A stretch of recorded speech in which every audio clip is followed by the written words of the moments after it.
Okay.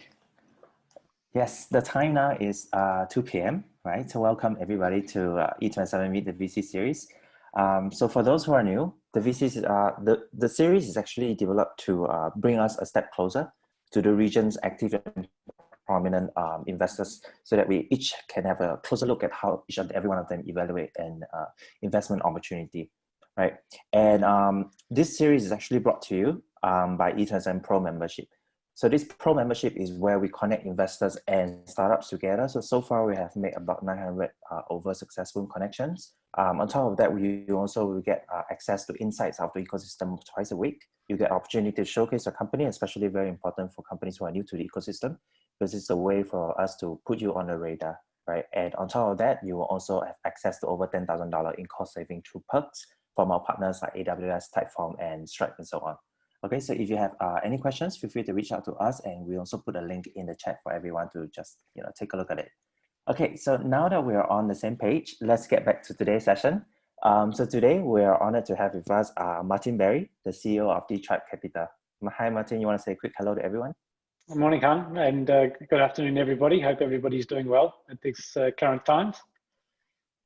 That's great. That's great. Yes, thank you for being with us here today. So just a reminder, this session is going to be recorded, and we will also be publishing this on our website, right? So that everyone to tune in so that we don't miss on any important points that Martin is going to be sharing throughout the session. Okay, so let's start. All right, we have the very first question here. I think before we talk about DTribe, so let's learn a little bit about Martin, right? So let's start with a little bit of background about Martin yourself. How you started from the corporate world and then your venture into the entrepreneurial space. Sure. So I originally was born and raised in Australia. I started my career in technology, working for the likes of Hewlett Packard. Always fell in love with technology as the beginning of my career and thought that's where I'd be forever. Then from there, I actually got approached by a very large Australian bank at the time when internet banking was just taking off, which is showing how old I am. And so they asked me that, they wanted someone who was very technologically savvy to come and lead the efforts on rolling out internet banking. And I thought it was an interesting opportunity. So that then spawned a long kind of global career in banking. I moved all over the world, everywhere from Korea to Singapore to Hong Kong to the UK, doing sort of global roles in the banking industry. Right. And then I was back here in Singapore as the global head of or chief operating officer for the wealth management business for Standard Chartered. And it was at a time when the financial crisis started to hit. And I could kind of see the writing on the wall with respect to where the sort of financial industry and the like was heading. But more so, I was always a bit frustrated in the corporate world with the amount of bureaucracy and inefficiency that exists, especially when you're somebody who's very results orientated and who wants to just build stuff and execute and see results and get things done. So I started to think that maybe this was a good time to make the break from corporate world into to wanting to be an entrepreneur. I actually started a couple of little side hustles that started to do okay, and they typically looked more like tech companies than anything else. And then, with the financial crisis happening and things, I thought to myself, maybe it's prudent to take an approach which is to de-risk the transition from being, a corporate warrior to being an entrepreneur. So I started to look for just interesting businesses that I thought could really scale and that could be, big growth opportunities. And ironically, I came across the brand Gongcha, which, to be honest, as a Caucasian white guy, I didn't really know what it was. But when you have, anytime you've got 20 people lining up to go into your store, you've got product market fit and you've got something special. So it immediately sort of grabbed my attention and I started looking around and thinking, what is this business? So customers are queued up.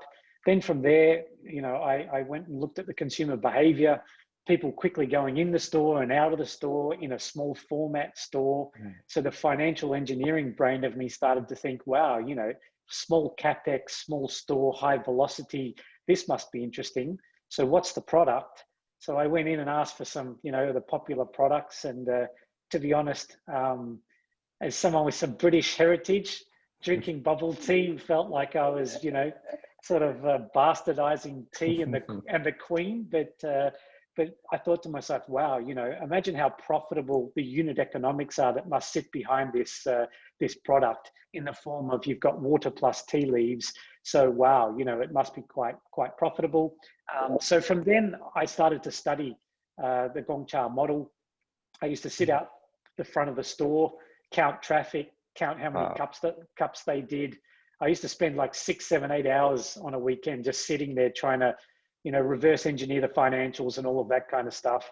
Long story short, I decided to fly to Taiwan, and I pitched to the founder of Gongcha out of Kaohsiung in Taiwan that I wanted the franchise for the Korean market. Korea is somewhere I had worked and I knew the market, and my wife is Korean.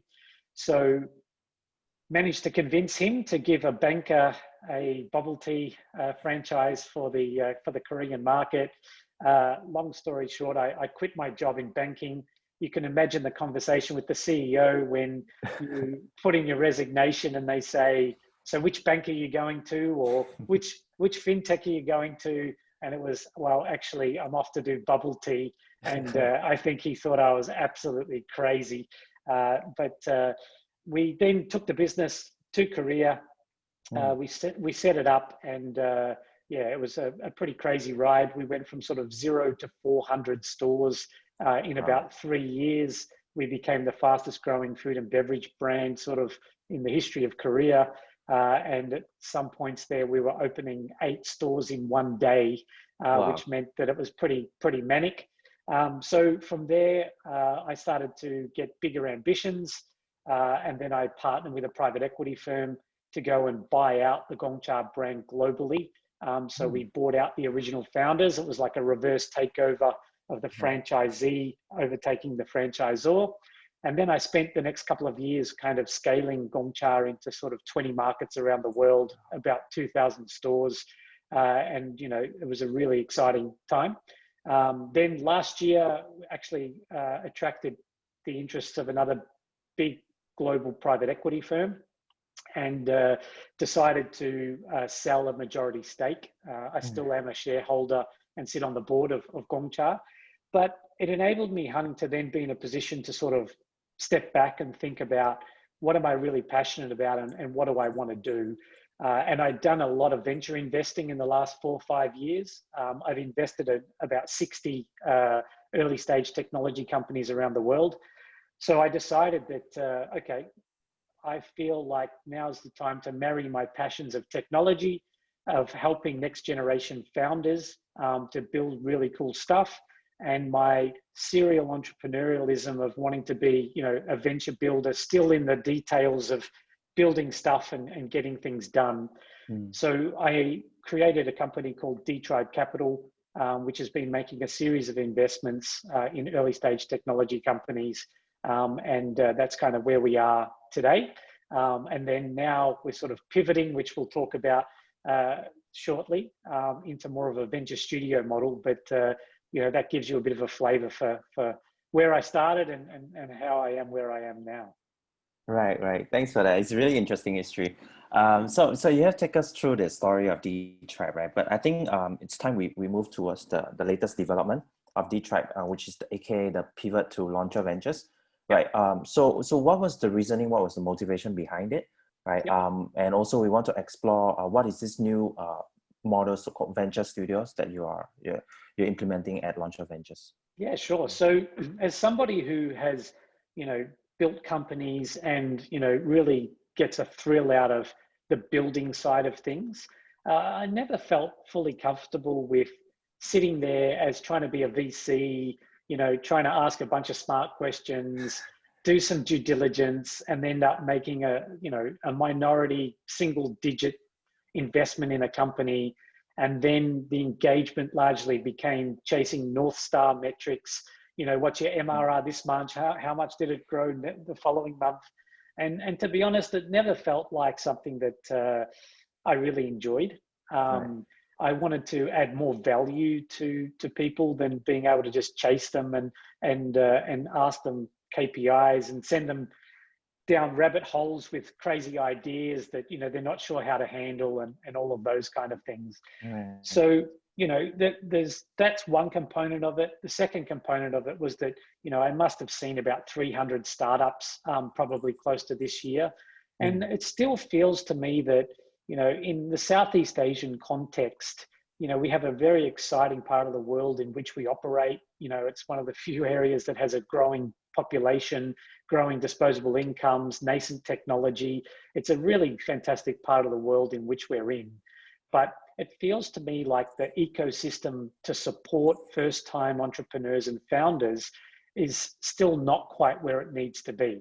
So I decided in the end, on the basis of these two kind of key drivers, that I would like to adopt and pivot to more of a venture studio model. And a venture studio model is really about working with people who have an idea that's an interesting idea, and they might be a first-time founder who needs support. They need, you know, operational assistance on hiring people, on, you know, setting up the company correctly, all the, to be honest, crap work that comes with being a founder.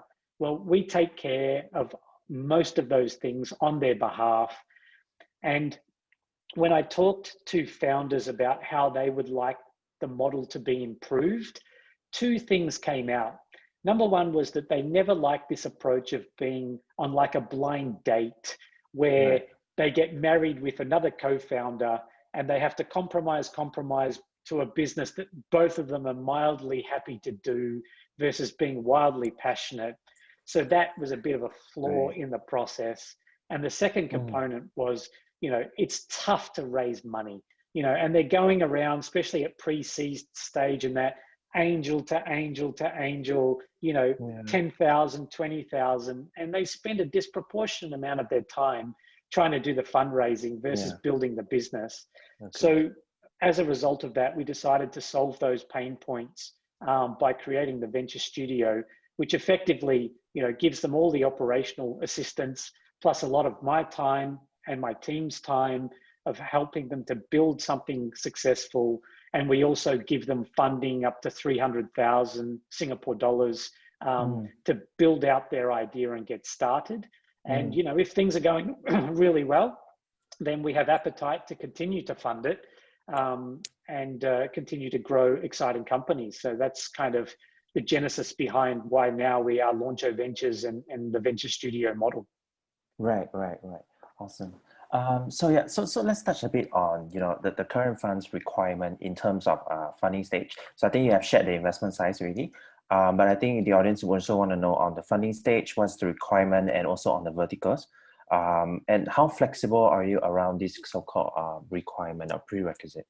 Yeah, sure. So the interesting thing about us, Hung, is that at the end of the day, we don't actually have LPs. I am the LP, which makes us quite, I guess, unique and different to a traditional VC. Right. The benefit of that means that we're not constrained by investment mandates that we've sold to our LPs and constrained ourselves to just doing, you know, B2B SaaS or whatever it might be. So we're very open-minded as to, you know, the areas in which we want to work with entrepreneurs and fund their ideas. And that even extends to not just doing tech, but doing consumer packaged goods. You know, we're very open-minded. So we use an approach, which is that once somebody comes to us and we can assess that person and how deeply connected to the idea and passionate they are about it, and also the quality of the idea, then we'll make a decision as to whether or not we want to fund them and work with them closely. We don't put any other rules and criteria and prerequisites around it, so that we can be open-minded to finding, you know, the next big thing, and that could come in multiple angles. And part of it comes from the idea that, you know, who knew you could build a bubble tea business into a global, you know, brand, if you can park your ego to a degree and, you know, focus on things that could be just really interesting business ideas that tick a lot of boxes, and not constrain yourself to having to do something, you know, like that's very constrained around investment opportunities, then it gives you a big opportunity to play with. Agree.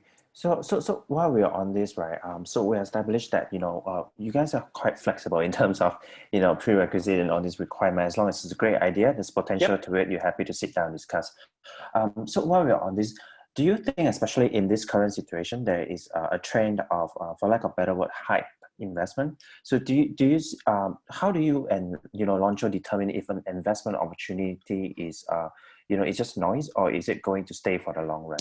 Yeah, sure. Good question. So effectively, our investment philosophy is that that Rome wasn't built overnight is the saying, which is, why I think from an accelerator perspective, it's very unfair and tough to expect someone to build a business within 6 weeks. So one is that we very much look for businesses that we can build for the long term and that are going to be long-term sustainable. So what we do is, we look for big tailwinds of themes that we know are going to play out for long term. So whether it be wellness, which is an area, health and wellness, that people have really prioritized, that's not going to go away. People aren't going to suddenly tomorrow not want to be more beautiful or not want to live longer and those things. So we're quite careful in thinking about and assessing the merits of an idea, that we don't want to do something that's just a quick quick rocket and then we try and flip it or whatever. We're in it for the long term to build really great companies that are around and sustainable for the long term. Okay. So some of your portfolio has made the headline recently, right, with their latest funding rounds, such as I think True Pills about 25 million, and I think Bridget is 6 million, if I'm not wrong. All right. So how are they doing in this in this new normal? And from their success recently, do you have any advice for the startups out there? Sure.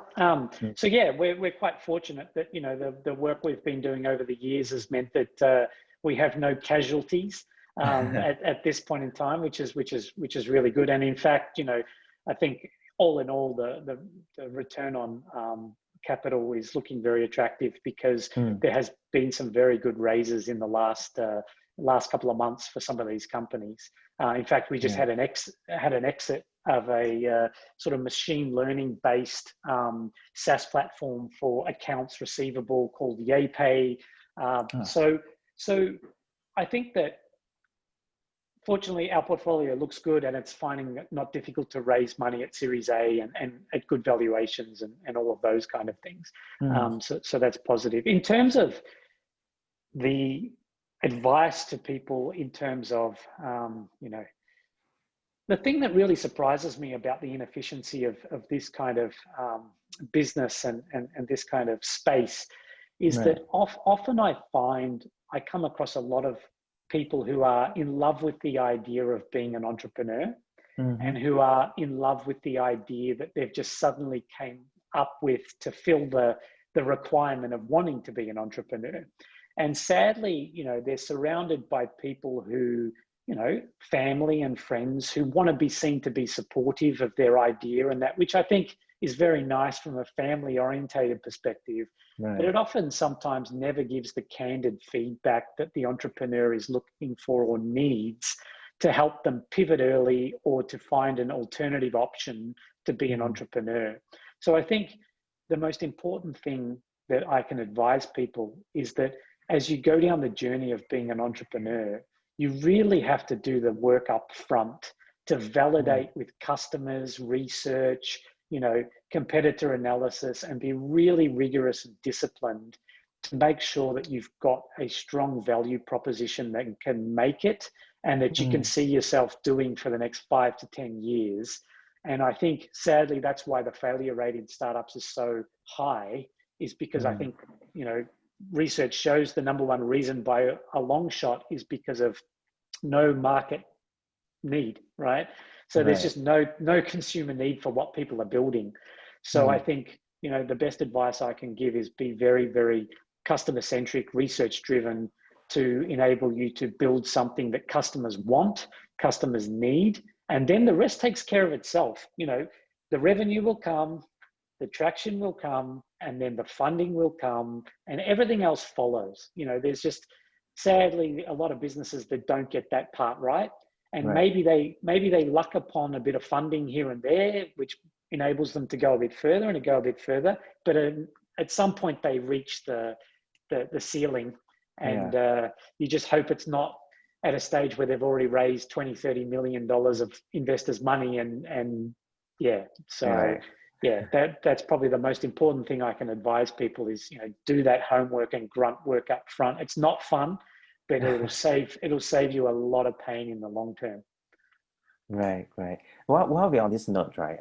So allow me to put in front of you three factors: the team, Yep. and what you mentioned, the market, and then also the product, right? So Yep. when considering, a potential investment, right, how would you rank the importance of these criteria?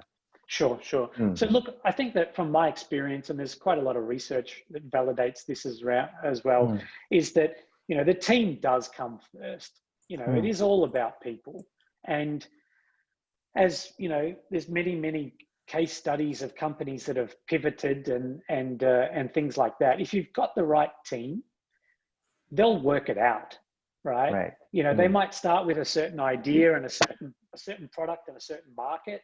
And, by taking a disciplined and structured approach to trying to do MVP and to validate and test and learn, they can quickly get a sense of whether they're onto something or not.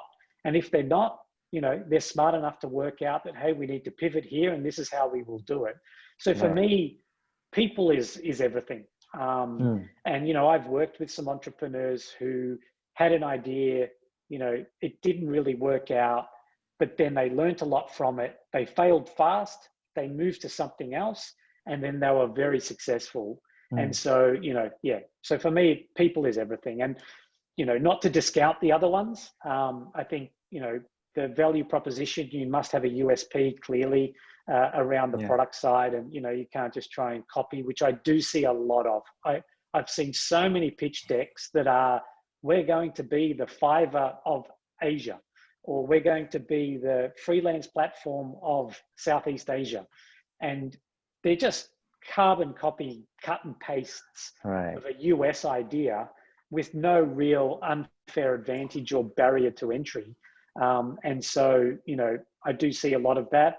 And then from a market perspective, I think Singapore is a great place to test and learn, Mm, get some traction, prove out your idea, but you have to build from day one with the biggest size of the prize, which is, dominating the Southeast Asian market. mm, And therefore, from day one, you need to be building with that in mind. right. But clearly getting started in Singapore to get things, validated is a smart way to do. And that's what we do with some of our own in-house ventures, is Right. that, we start in Singapore, we see if it works, and then from there we scale to the rest of the region. Mm, okay. Okay. Yeah. Thank you for that. Sorry. So let's venture a bit into 2021, right? Yep. So I mean, we're only about like, one quarter away from the new year. So what would be, some of the impactful change or, directions that you can foresee the startup ecosystem undergoing? Yeah, this could also be, to the generic ecosystem, or you can also talk about the investment landscape from the perspective of launcher ventures. Mm, Sure. So I guess obviously with the backdrop of the uncertainty that exists in the world right now, I think that the theme that's playing out now, which is that a lot of VCs are keeping their powder dry for existing portfolio companies mm, and not doing a lot of new investments, right. is probably something that's going to stick with us for a while. And therefore, I think the theme for 2021 looks quite similar. I think it's going to take us some time to get through this situation. And, I'm hearing a lot of unfortunate negative stories around, how much cash burn people got to pre-COVID, and then trying to unwind that is becoming very difficult to do. And, Right. while the revenues have come off and everything. So look, I think the key emphasis is very much going to be just all about quality over quantity. I think Mm, that traditionally, that the spread betting approach to this kind of game is the way that many people play it. Put down 10 bets or 20 bets and hope that one of them goes, 10 to 100x. is the way that people traditionally played this. But I think from an LP perspective, and also just from, you know, a perspective of there being inherently more risk in the ecosystem now, I think that, you know, VCs and investors are going to be a lot more selective around what they choose to invest in, and the quality ideas could arguably end up getting more money in this kind of environment.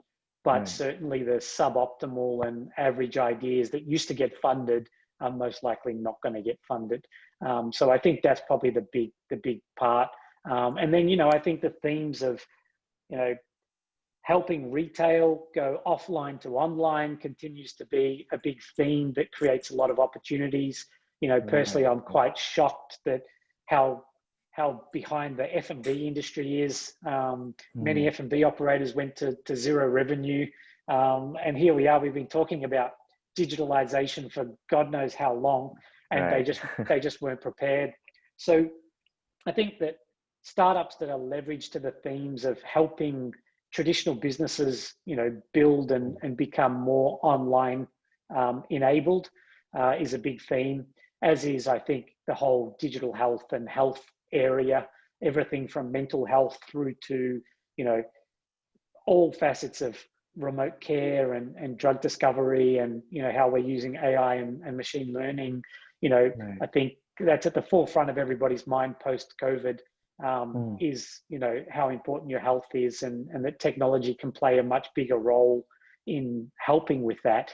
So, you know, I think these themes will be themes that will really shine. I think that, you know, other themes that have been, like I said, a bit 50-50, a bit average in the past, you know, may die off and not see as much funding as they have in the past. Okay, quite interesting. Let me see. Okay, yeah, actually that wraps it up from our end.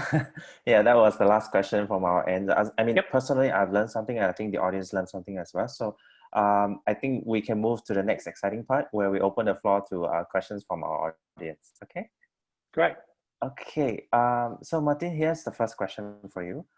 What's your exit strategy, and can you share story of the recent exit?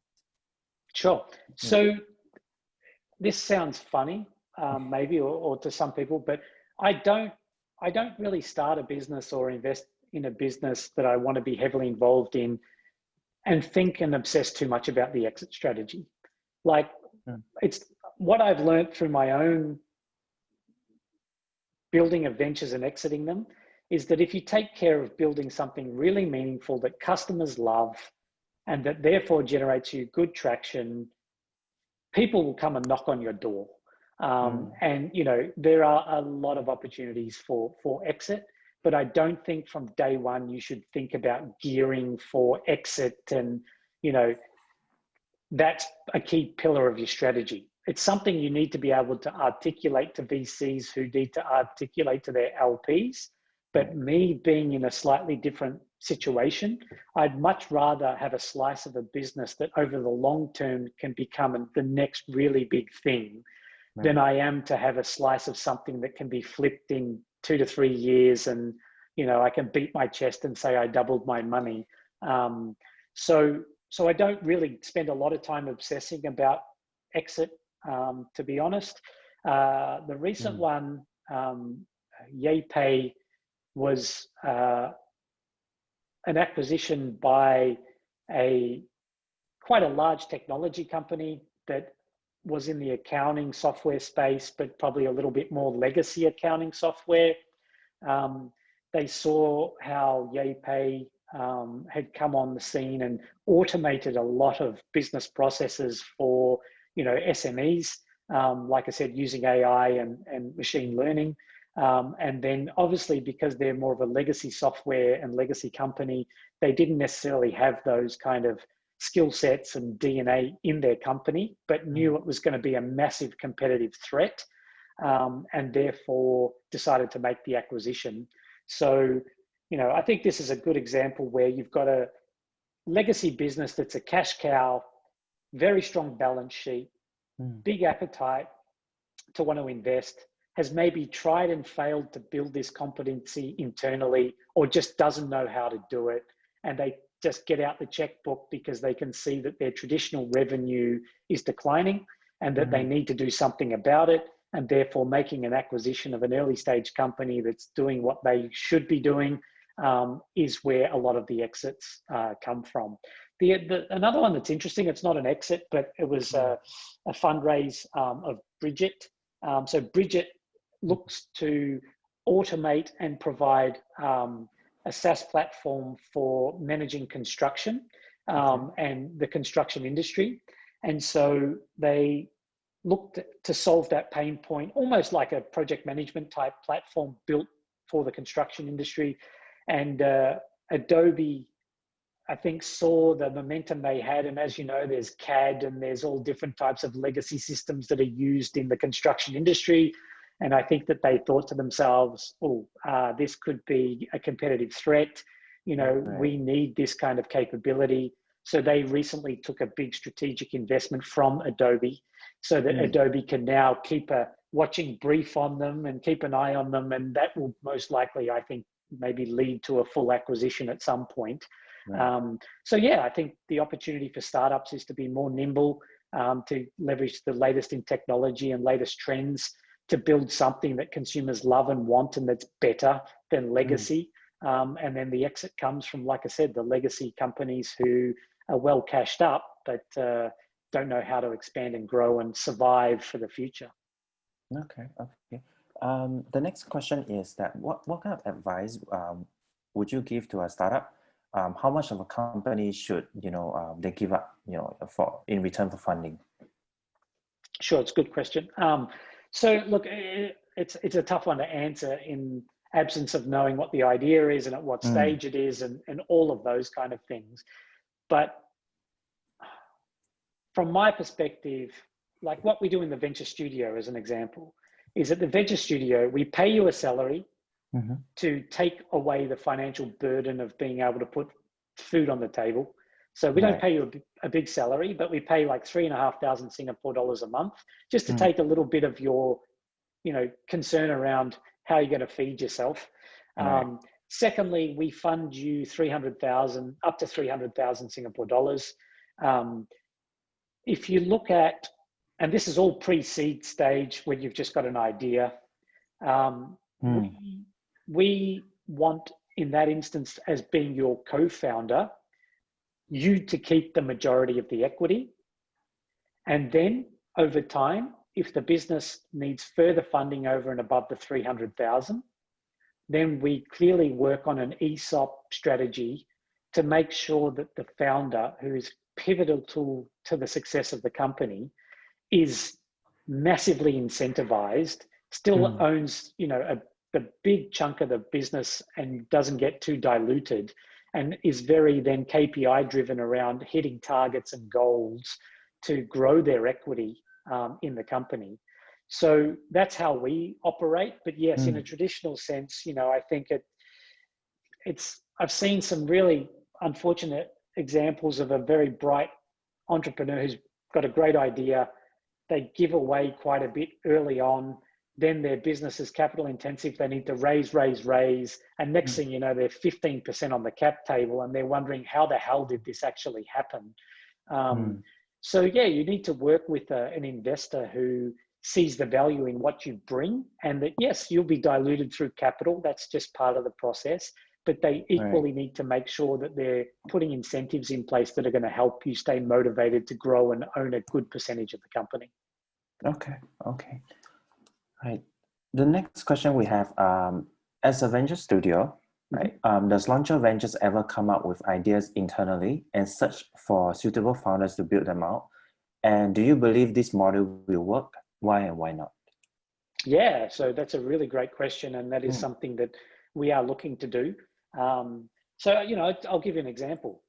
If you read some research, and we do a lot of research, we're actively in the market doing research all the time to help us, identify ideas and trends and opportunities. So to share one with you, something that's coming back very strongly is the growth of the female gamer.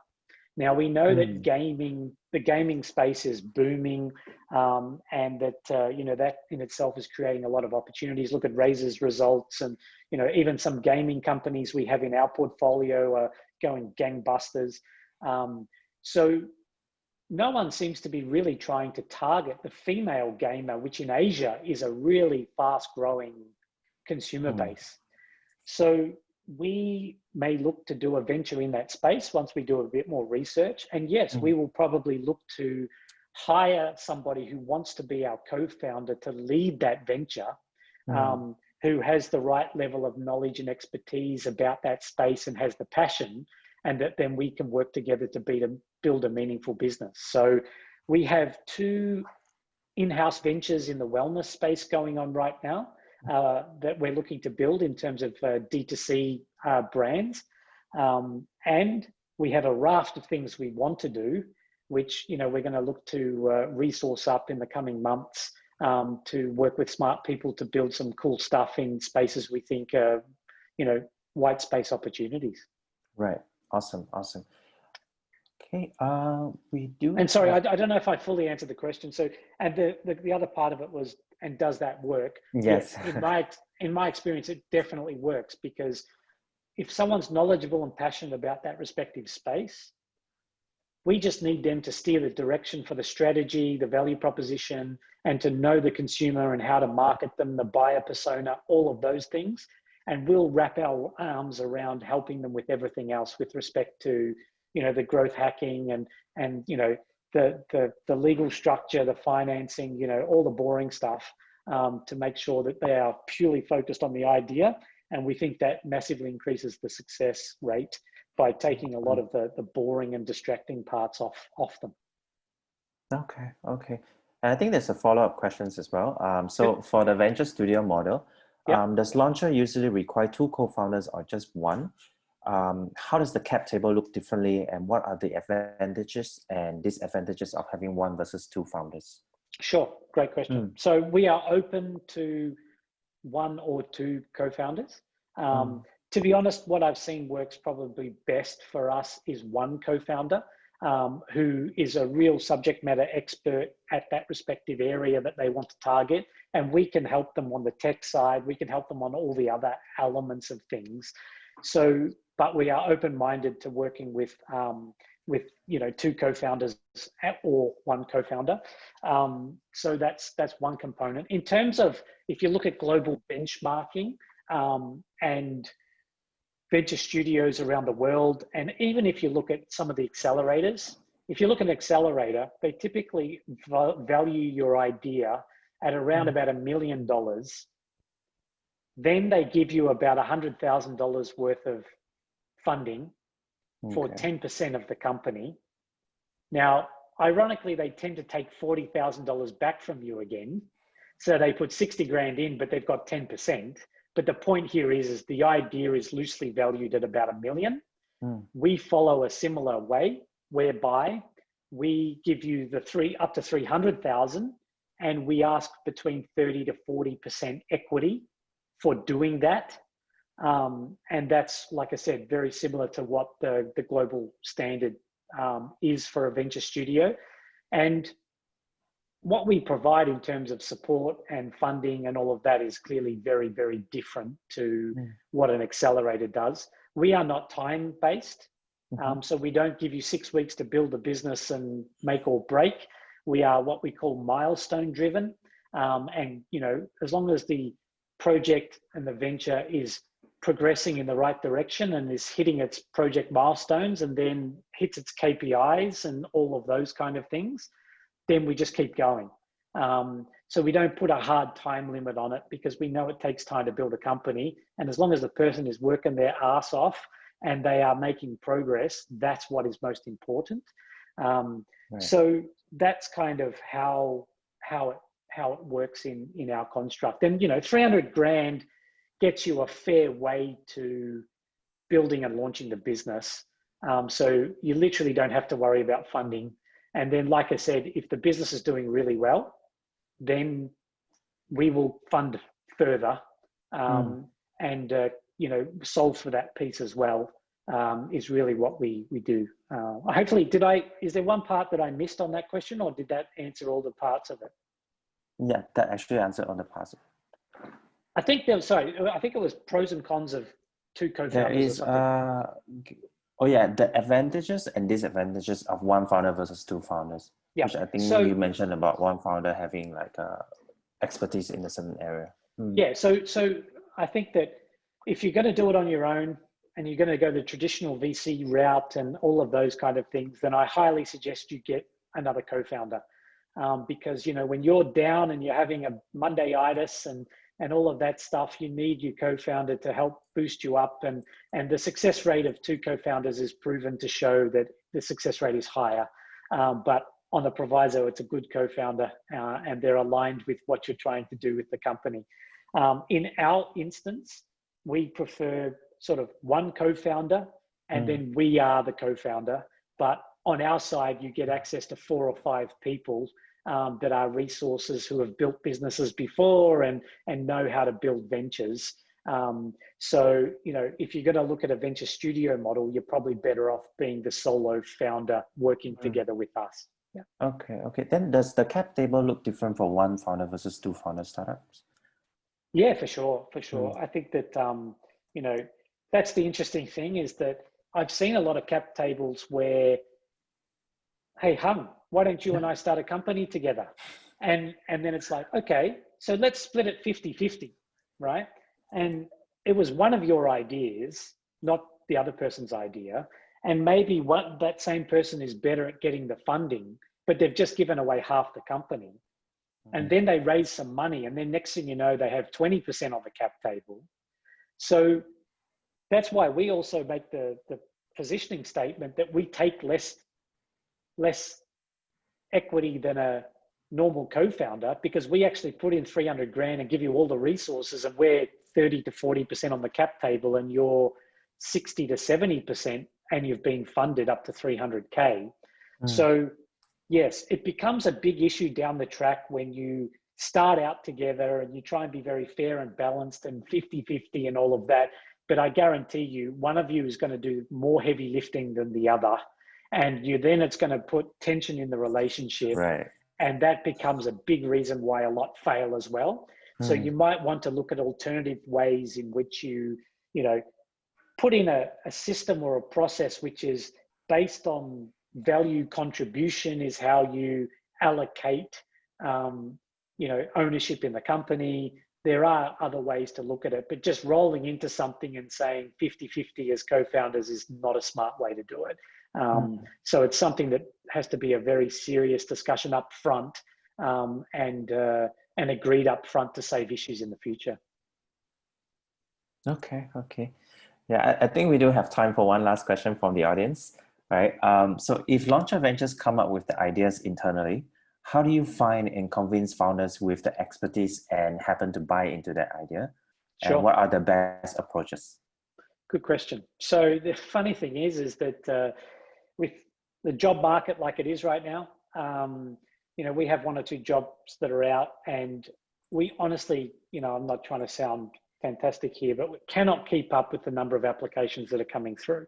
And it's coming from 2 sources. One is people who are working in existing startups that have been traditionally fairly well funded, starting to hit challenges, and they're big name startups that, they're kind of like, well, actually, you know what, the company's changing and we're cutting cash burn and we're doing this and the environment's not so good, the morale's not so good.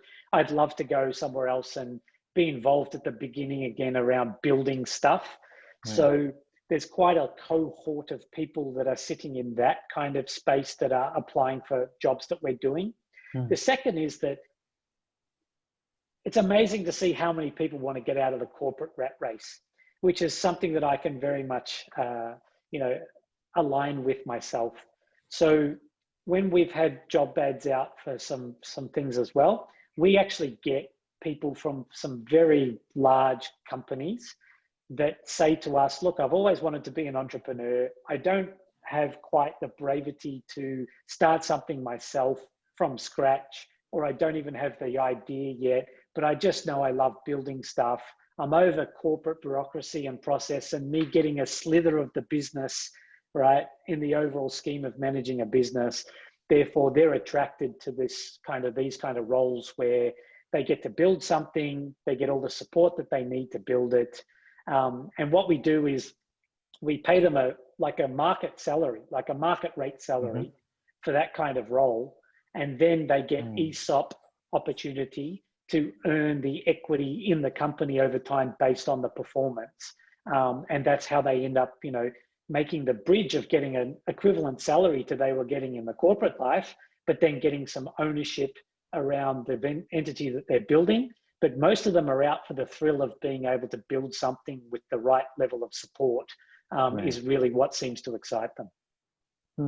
Okay. Yeah. Unfortunately, that's all the time that we have. We do have some other questions. So how can the audience reach out to you, Martin? So if you go to our website, which is just launcho.com, launcho.com, you can drop us a message there on the sort of submit an idea page, or just send us an email. And, I read them all. So I will see them, or you can reach out on LinkedIn as well. They're probably the two best ways to get in contact. Great. Okay. Thank you, Martin. So this has been a highly engaging session, and I think both myself and the audience learned something. I hope you enjoy yourself as well.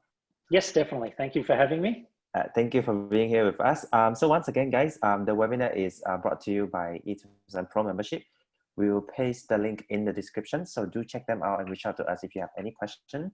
And next week, we will also be, the E2000 content will be hosting a writing workshop for startups to, to enable founders to become like thought leaders. So do make sure to register for it. So once again, we'd like to thank DTribe Capital, launcher of Avengers, and Martin for participating in this session. And thank you everyone for tuning in and for the great questions. Thank you. All right. Thank you. Take care, everyone. Bye. Thank you. Bye-bye.